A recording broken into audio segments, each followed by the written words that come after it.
There's a light in the sky, rising in the air. There's a feeling so strong. It's time to light the fire, like a bright shining light. Love, getting more out of life. Love, sharing time with friends, feeling so strong.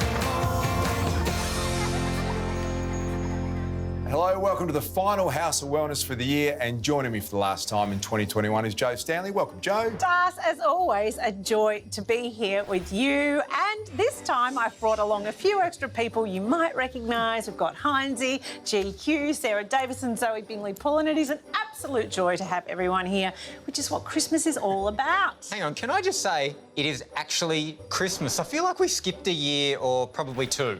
Hinesy, let me tell you, there's nothing more relevant than a 7-year-old to let you know when it's Christmas. Emily has been non-stop talking about Christmas. Philippa and I are excited because we've got an addition to our family. You handsome devil, you're a machine. I thought you were well past extending the family. Grandchildren, Hinesy, settle. And Sarah, you've had a very big year. We've had aerial yoga, meditation, makeovers, lots of self-care there, I noticed.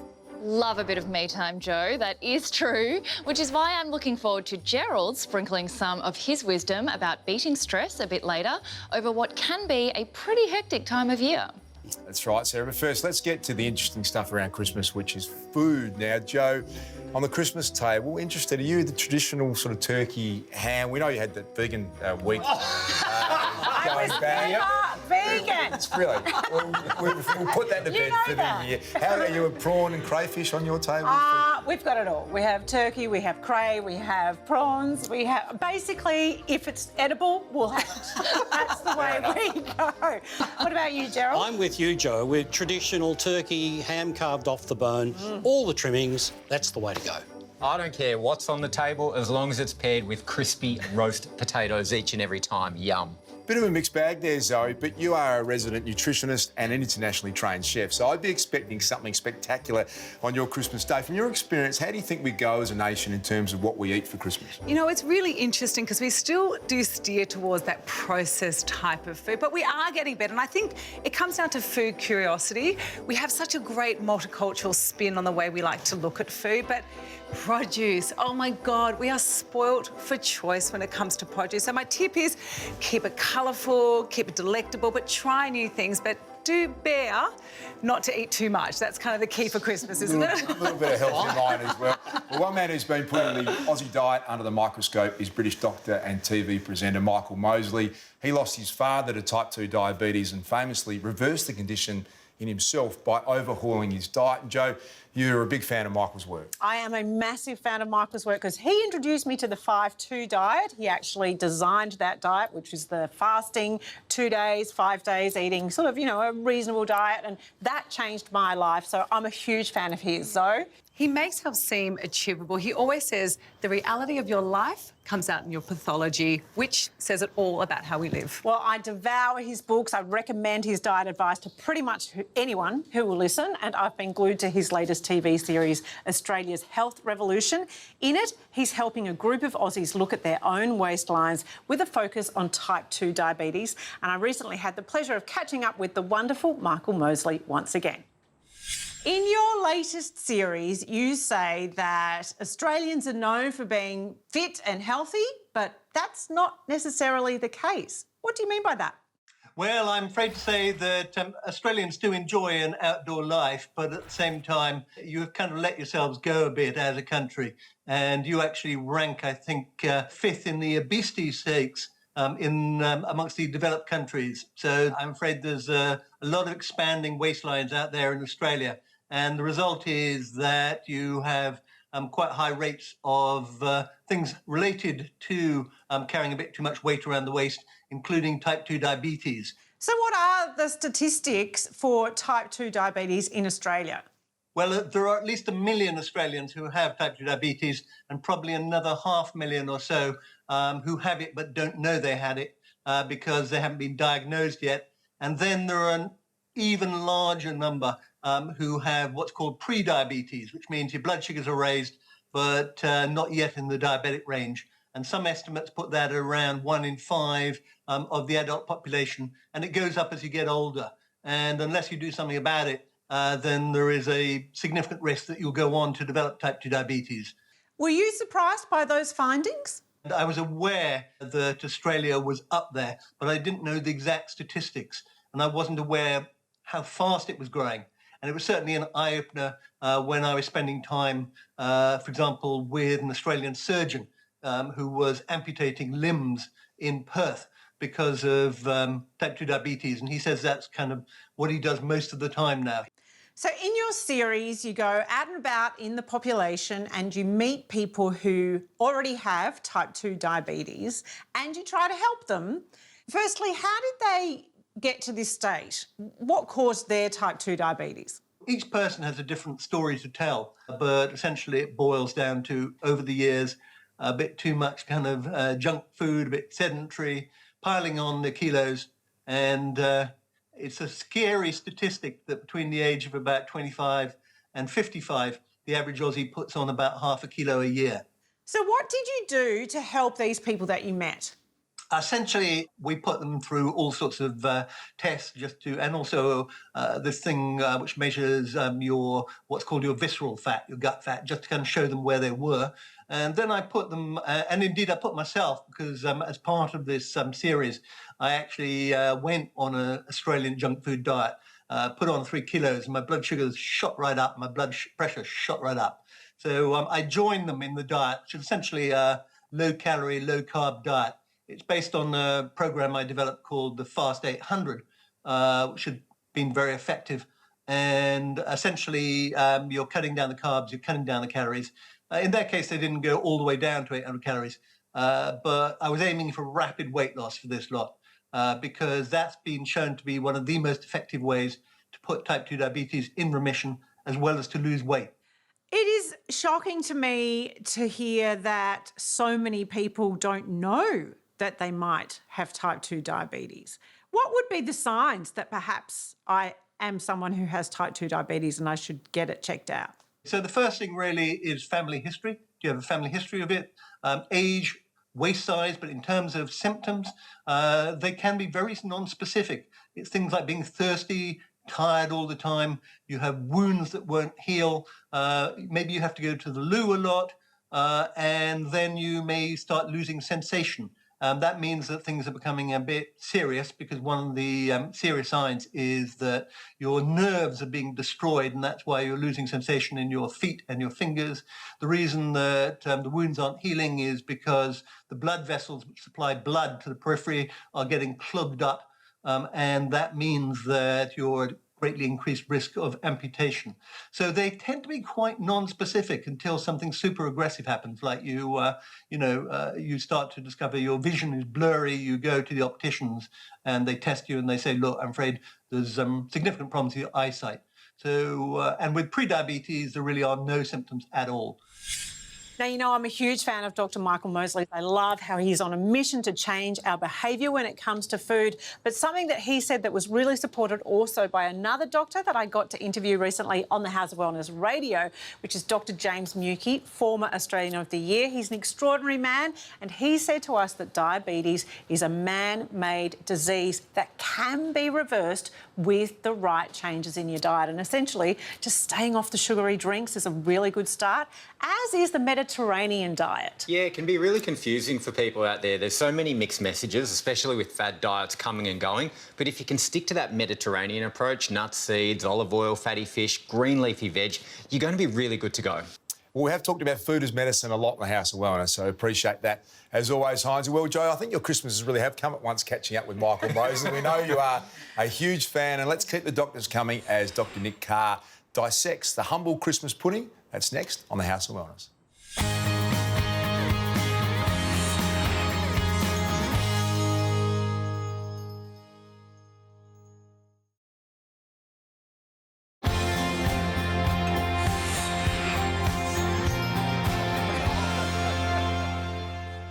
Well, before the break, we were talking about the amount of food that goes into our mouths. And I have to say, Joe and Hines, it's a tendency to put way too much food in your mouth. And I'm guilty of that a lot, especially if it's something you're really enjoying. If it tastes really good, sometimes it goes down a bit quickly as well if you don't chew it well enough. Oh, in our house, we like to eat as fast as we possibly can. Like, just get it in, don't waste time. But there is a condition called dysphagia, which is difficulty in swallowing.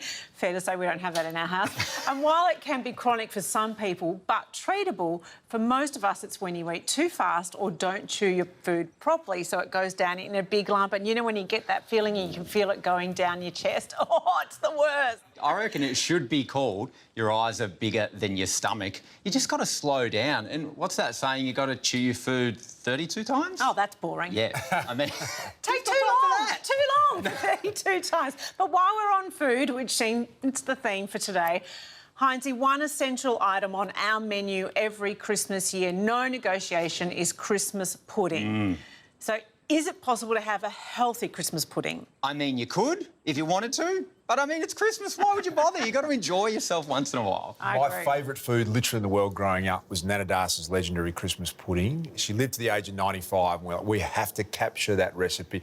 I think when we found out what she put in it, has maybe been a little bit... You're right, I think there was all sorts of dripping and all sorts of things in there. But you remember, a lot of my friends' families had coins in their pudding, Joy. Yes. Joe and I too. always thought that was a little bit of a weird tradition, that one. It is a bit of a health and safety issue. I mean, it's, you know, from back in the day, but we have heard just recently, actually, from our executive producer, Anna, when she was a child, she ate a Christmas bauble, when she was a toddler.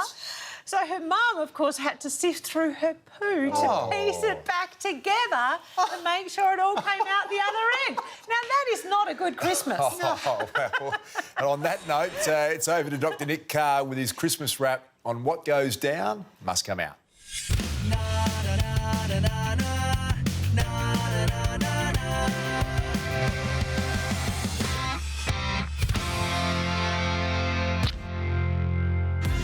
One of my first patients in general practice was an unfortunate gentleman I will never forget. He was sitting in the chair in the waiting room like this, obviously in severe pain. It turned out he had unwittingly swallowed a small chicken bone that had safely travelled the whole of his intestine until the last 1 centimetre when it turned sideways on and got jammed on the way out. Ouch! Despite being fairly new to the job, I was able to safely remove the bone and I've kept it as a souvenir. Oh, don't worry, it has been cleaned. Fortunately, most things that we swallow go through quite safely. Now, take your Christmas pud, for instance. Do you pop a couple of silver coins into it? It's a tradition that goes back hundreds of years, and finding that silver threepence or sixpence was supposed to bring good luck. And back then, the coins really were made of silver. Modern so-called silver coins are actually made of what's called cupro-nickel, a mixture of copper and nickel. And when they're cooked, they can turn green and make the food taste metallic. Oh, yuck. So if you are using, let's say, an Aussie 5-cent piece in your Christmas pud, make sure you just sneak it in after it's been cooked. But make sure you wash it first. You never know where it's been. But there are other things about the same size and shape as a 5-cent piece that actually can be really dangerous, and that's button batteries. Now, if a child swallows one of these and it gets stuck in the gullet, it can burn a hole in just 2 hours. So no mucking about, straight to hospital. The other risk comes with some of those small magnets in some children's toys. If you swallow a couple of those, they can do what magnets do and join up, and again, burn a hole in your intestine. Really not good. But amazingly, all sorts of sharp things like broken glass or drawing pins, they pass through quite safely. Someone who should know is a crazy Frenchman called Monsieur Mange-Tout. Bonjour. He was famous for eating metal. Lots and lots of metal. Over his lifetime, he ate, and I promise you this is true, 2 beds, 7 whole television sets, 18 bicycles, 15 shopping trolleys, and over the period of 2 years, an entire aeroplane. And everything he ate came out the other end quite safely. So I suspect there were some pretty odd clanking noises when he went to the toilet. Oh, and his name, Monsieur Mange-Tout, it means eats everything. So if you do happen to swallow the coin in the Christmas pud, don't worry. It'll safely go through, only to appear in the toilet a day or 2 later. Well, that's if you care to have a rummage around and look for it. So eat well, eat safely, and have a very Merry Christmas.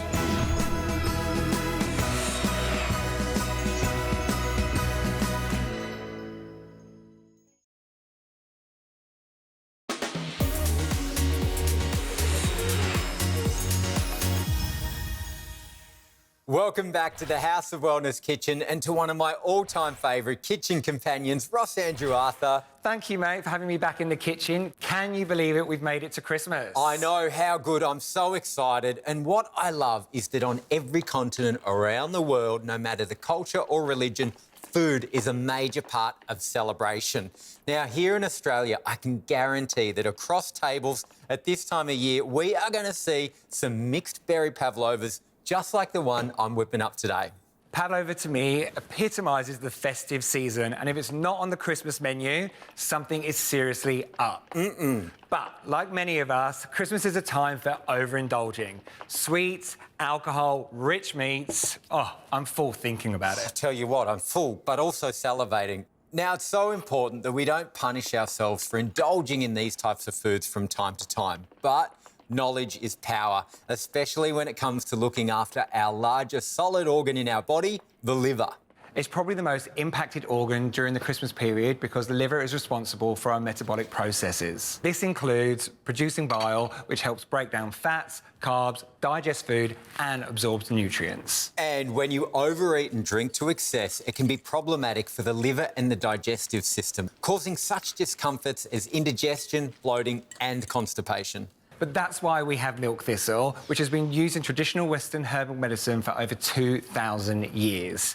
The active compounds in this prickly plant help support liver health and maintain healthy liver function. And milk thistle is a powerful antioxidant, which is particularly relevant to the liver and its role in cleansing toxins from the body. Now, despite milk thistle's support in our liver's natural detoxification processes, it's not actually a common cooking ingredient. Which is why, thankfully, it's available in supplement form, but look out for high-strength, convenient, one-a-day formulation. And you can get some liver-loving antioxidants in the form of the dark berries in my mixed berry pav. My Christmas present to you. It looks amazing. Every bit counts. Hey, liver summer for me. I'm the pav daddy. The A to Z of Vitamins is brought to you by Go Healthy's Go Liver Detox One a Day, a high-strength, convenient one-a-day formulation to help support liver health. It must be Christmas, Heinzie, because I actually saw you using sugar. I got to tell you, one year I tried to make a sugar-free meringue base. It was so disgusting. It was sticky. It was like white tar. So now, forever, if you're using meringue, it has to be sugar. Now, are you a bit of a hot Christmas pudding kind of guy, or are you more that cold Aussie pav man?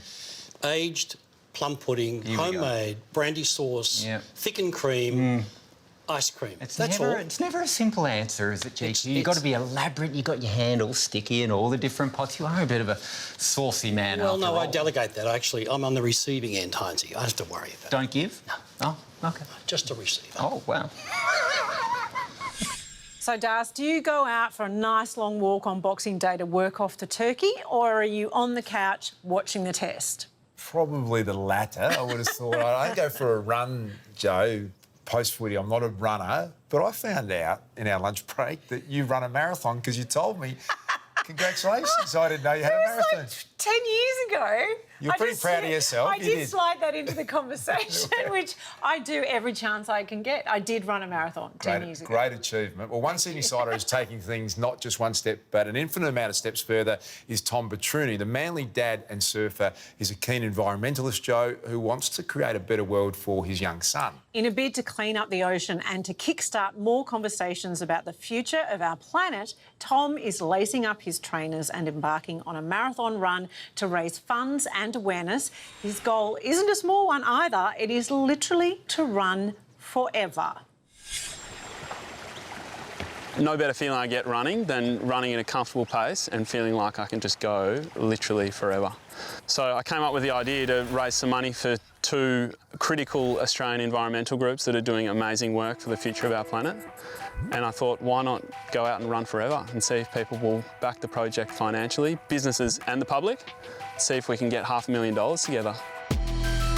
January 21st, I'm going to roll out of bed at about 10 to 5 in the morning. I'll be here by 5 a.m. and I'll start running my usual 10-kilometre loop around Manly Dam. I'm going to set monetary goals that I'm going to be asking the public to hit per lap, and if the goals keep getting hit, I'm just going to keep going until people are out of money. The two environmental groups that the project is going to be supporting is For Wild Places and the Seabin project. For Wild Places are a land-based environmental group, and they engage communities through physical events. So they put on running races, for example, and they're raising much needed money to basically keep wild places wild for future generations. The Seabin project are doing very critical work in keeping our oceans clean for future generations. They're an ocean cleanup group, but instead of focusing in the ocean, which is, incredibly huge, Seabin work with upstream solutions, as they say. So working in river systems and harbours, such as Sydney Harbour, to clean up, stop the rubbish getting from the ocean, but also work on the prevention side. So gathering very valuable data that's really never been gathered before and presenting it to government and painting a picture about how huge this issue actually is. I call myself an eco-runner, and my running has always been about promoting getting outside first and foremost and running. A lot of people find running daunting, but it definitely doesn't have to be. It's just about getting out and being in nature and breathing in fresh air, which can make for a really positive rest of the day if you do it in the morning. Manly Dam, it's beautiful in terms of nature and the ecosystems here. We've obviously got a lot of water, we've got marshland, we've got beautiful grassy areas, which makes running a long way much easier and much more enjoyable. In terms of the terrain, it's definitely not flat, it's definitely up and down. The ups will get more and more difficult the longer I go on, I know, but you also get good rest. So that's kind of how it works with running. You push as hard as you can on the ups, but then you know you're going to get a break. I'm comfortable saying that I can run 100 kilometres because I've done it before. Anything over that, I have absolutely no idea. That's the beauty of it. It's a scary goal for me, but there's just so much motivation behind it that I'm going to push myself to go as long as I physically can. It is very Forrest Gump, except for the fact that he didn't know why he was doing it. Correct. He didn't know why he was doing it, and one day he just stopped. So, two things, I know exactly why I'm doing it, and I'm not going to stop.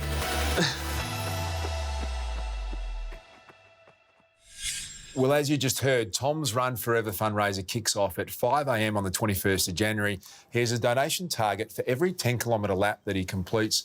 But when the money stops, Tom stops. It's a pretty ambitious thing to do. It's amazing. Tom wants to raise $500,000 for the environmental causes he mentioned. So head to his website at projectrunforever.raisley.com and get behind his remarkable event.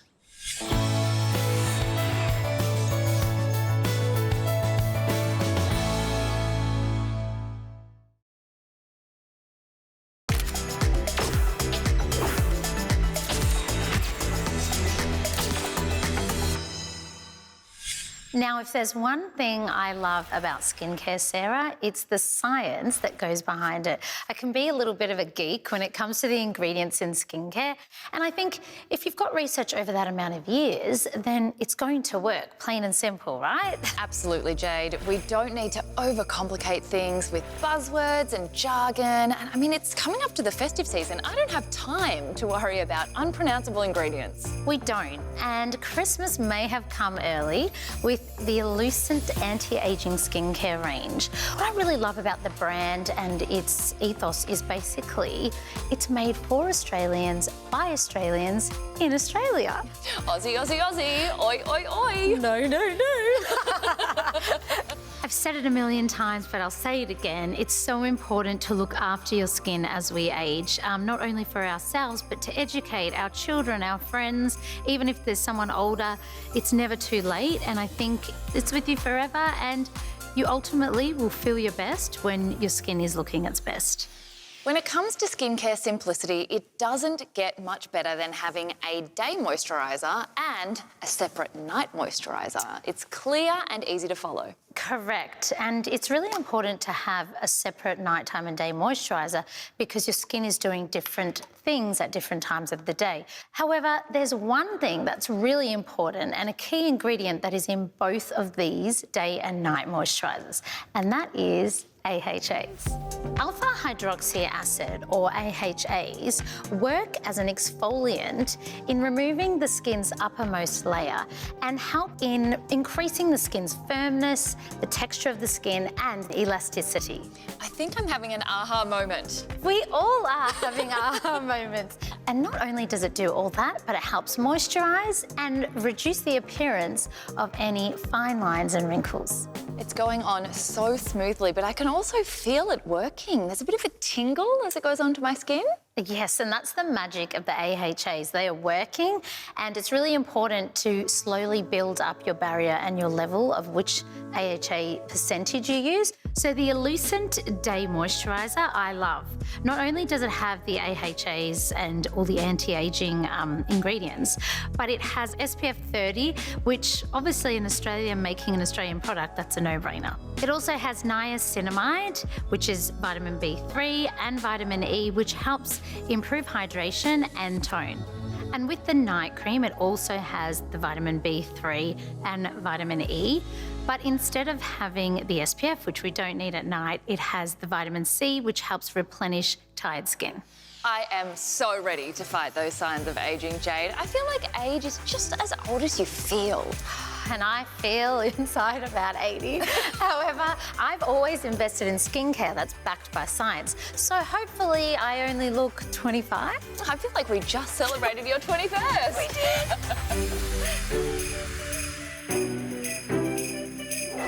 Well, Hines, it's been a little while since you released your last cookbook. Congratulations, you are prolific. Now, what was the last one called and how many are you up to now? So about over a year and a half ago, it was Barbecue This, and I don't want to sound like I got tickets on myself, but the one I'm about to bring out is book number 13. Congratulations, mate. Thanks, and we're sensational. Now, I've got to say, Beck and I love the fish bites. I think that's still a favourite of mine, but I'm very keen to see what you've come up with this time, especially because it's all about snacks.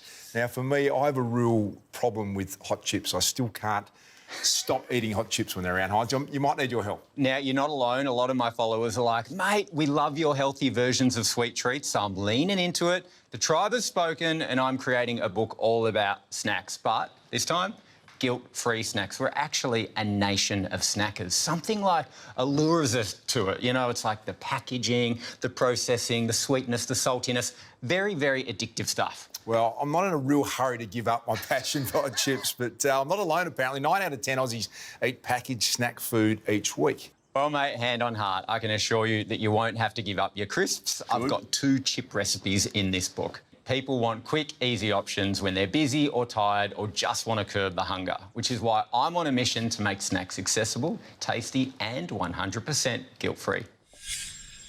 Ever wonder how a cookbook's made? Well, I am going to show you how, and it all starts here. The heart of any cookbook is the kitchen, and this is where the team, morning Caroline and Sarah, morning, put all the recipes together. Now, once we've cooked a dish, then we need to work out what is it going to live on, what is it going to look like, and that's where the propping station comes in.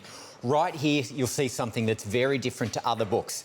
It's all neutral or it's all white. That is because for this book, the food has to shine. That is the hero. Now, if you come through here, you'll see that after all the hard work in the kitchen, pairing it with the perfect prop, you end up here, where we have to capture a dish that jumps off each and every page. How's that? That looks good. This book has been a huge process to put together. Now, funnily enough, this is actually my 13th cookbook. And some people say that 13 is an unlucky number if you're superstitious. And it turns out that this book has sort of been proving that in it's been shot over 2 cities and it's literally had COVID chasing it the whole time so that we could meet the publication date. Each day we take between 10 to 15 photos, meaning that at any one time we need to have 3 to 4 recipes on the go at once. Now, I've just made some cookie dough earlier, which needed time to set in the fridge. Once they're baked, we'll take the shot.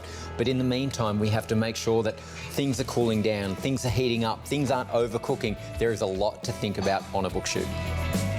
To write the shopping list for a 4 or 5 day shoot takes about 4 to 5 hours. So it's a long time. Tedious work, but all the work put in beforehand makes a day like today run smoothly. Maybe we don't actually use these and we just put it straight on the surface. Yeah, so like nothing. Maybe nothing. Maybe I'm getting Mark to do a nice different angle. So we can look at them in a different way. What I tend to do is I call it a pre-light, so I make sure my light's spot on before the food comes out, and I like to get it fresh out the oven, fresh off the stove. so that all looks completely fresh and real and delicious, because it does tend to die after a little while. Until it comes off. Back in the day with cookbooks and magazines, you'd hear these wives' tales about hairspray being sprayed on the fresh fruit or things being drenched in water to make it look alive. It actually isn't like that. You actually do cook things for purpose, because the cookbook shoot is the last chance to make sure that everything works. These cookies are looking incredible. Now to get that perfect shot. It's really important that I don't just come out with the same thing each and every year. And I really, with this book, I thought, okay, what do I really love? What am I really getting into at the moment? And for me, it was snacks. I love healthy snacks. And one of my favourite things to do is actually to transform famous snacks that Aussies know from their local supermarket and healthify them and give them a different alternative so that they can kind of have their cake and eat it too. Coming in hot with the golden chocodamia cookies. Oh, looks delicious. Thank you. If someone said to me, what's the toughest part, it would be writing the recipes, because you want to make sure when you're writing them, they're new, they're not similar to anything you've done before, and also that they work. It's all well and good to have an idea, or I want to do a lemon tart that's low carb and keto, but when I write it, I have to test it. When I test it, it has to work. Otherwise, I'm back to the drawing board. I reckon we make the most of the gooey chocolate. Yep. Maybe like show a tear, a little bit of a drizzle. They're gluten-free, dairy-free, refined sugar-free, low-carb, keto-friendly, predominantly plant-based and nut-free options as well. So if you are slightly allergic to anything or are simply wanting to look after your health, mine are the books for you. All right, I think we're pretty close. Great. Let's see what it looks like on camera. Let's do it.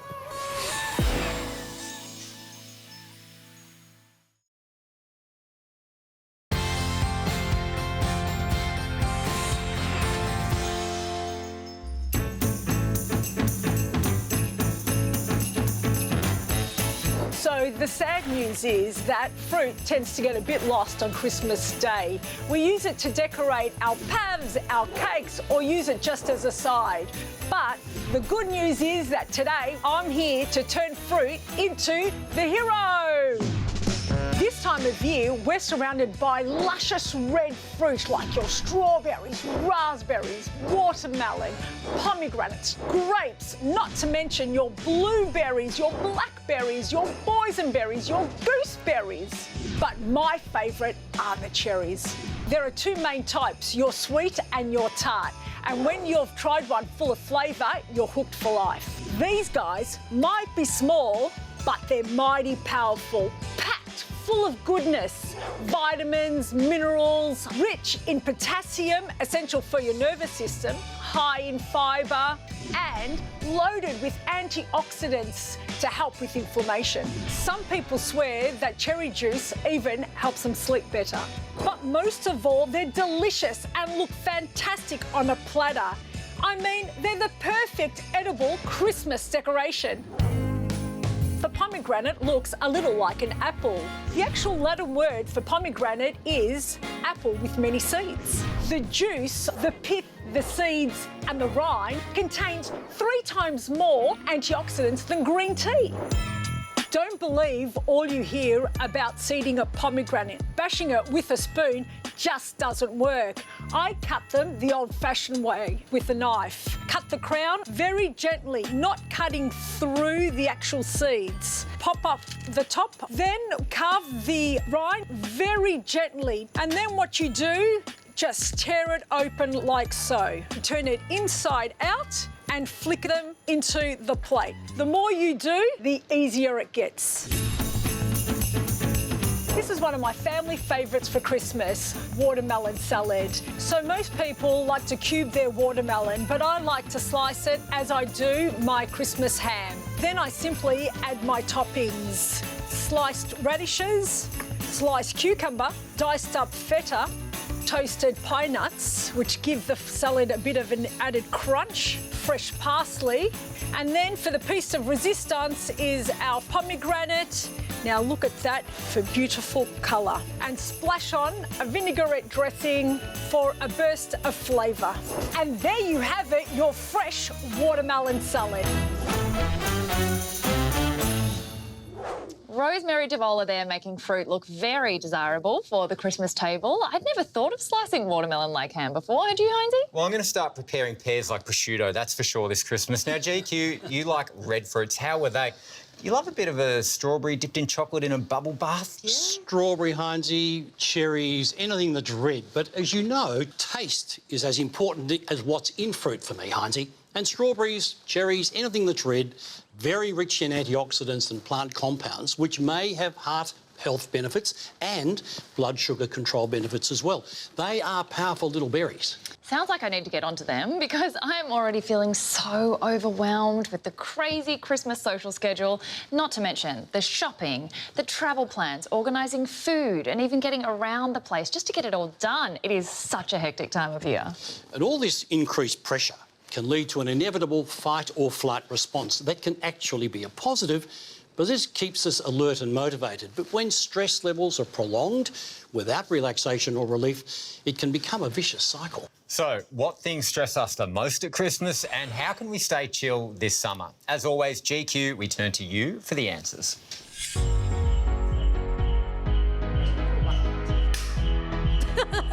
Scene one, take one, cam one.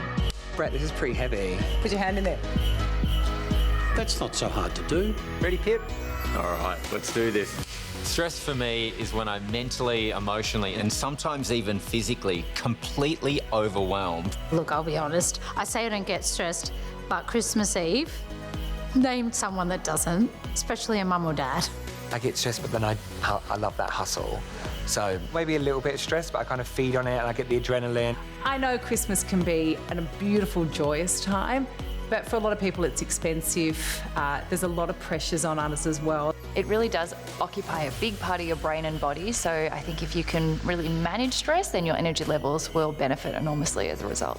We all experience stress from time to time, whether it's from the everyday situations we find ourselves or more serious issues. Stress can actually be positive. It helps keep us alert. In Australia, 35% of people experience moderate to high levels of stress. The reaction is called the fight or flight reaction. So it's our body preparing to defend, to flee. When a stressful situation arises, our liver produces more blood sugar or glucose. Chronic stress can affect every system in our body, including our immune, our digestive, our reproductive system, as well as our energy levels. One of my favourite ways to de-stress is starting my day with my two dogs, Kira and Chia. We head down to the beach, we make sure we catch the sunrise as it comes up, and we run, we play, we have a swim. I'm one of those, I tend to ignore it, so you just keep pushing it down and it's just rising, rising. I think I manage stress best with a combination of lots of different things, like eating well, getting a lot of sleep, and also running. Physically, it's such a great release of tension from the body, but also you can't think about anything else or multitask, so it's become a really great outlet. The symptoms and levels and ability to cope with stress is very individual. Everybody's different. We can turn to the herbal world and other nutrients that help us cope with stress, particularly ashwagandha. The ashwagandha plant is a small plant, yellow flowers, that's native to India and Northern Africa.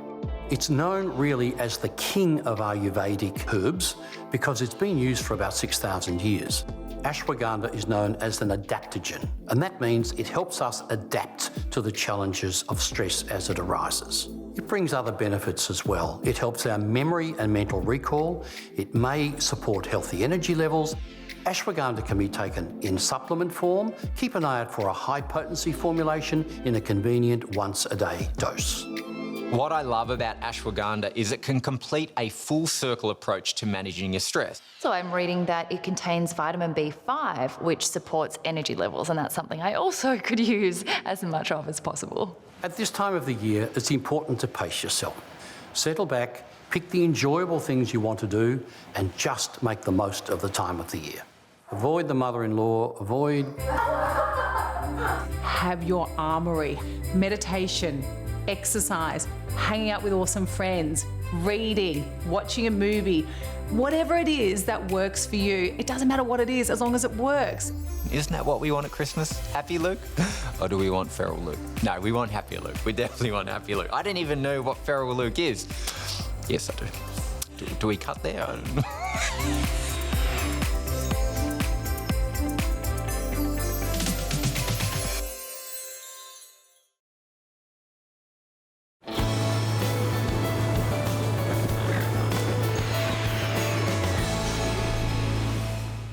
Well, 2022 is fast approaching, Joe, and a typical New Year's resolutions in the past are maybe to eat better, give up smoking, learn a new skill, or maybe improve some personal traits, potentially, Joe, for me.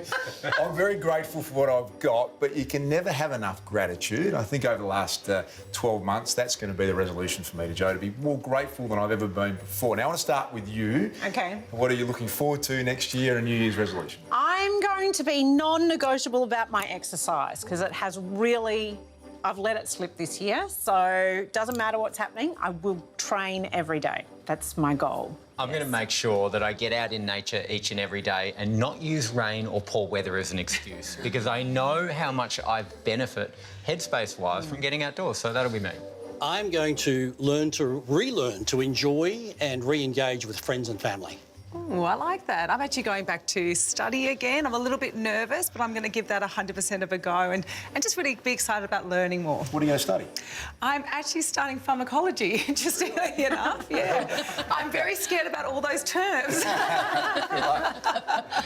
I think one of the best things about 2021 was really learning to appreciate the little things again. But for 2022, it's all about the big things. Let's make a massive fuss, jump on a plane, have a party, just make a big fuss. Well said, Sarah. Good luck with all that. Another highlight, of course, is that we've been lucky enough to bring you the House of Wellness every week and have done so for the past year. We'll be back in 2022, hopefully as fit and healthy as ever. Well, that's the plan anyway. Fitter for me. Well, true. That's my plan. It is my plan. No, possibly not as fit as 105-year-old Julia Hurricane Hawkins, who set a 100-metre world record in the Louisiana Senior Games. She ran a time of 1 minute and 2 seconds, and she was disappointed because she wanted to do it under a minute. Isn't that divine? And her message, stay active if you want to be happy and healthy as you age. I just love that her race category was the 105 plus. That's amazing. It's so beautiful. That's something you don't see very often. Darcy and I will be back here with you next year, as will the radio show. Big thanks to our friends at Chemist Warehouse for their support throughout this year. And to you and your family, have a safe and relaxing festive season. And until next time, Merry Christmas!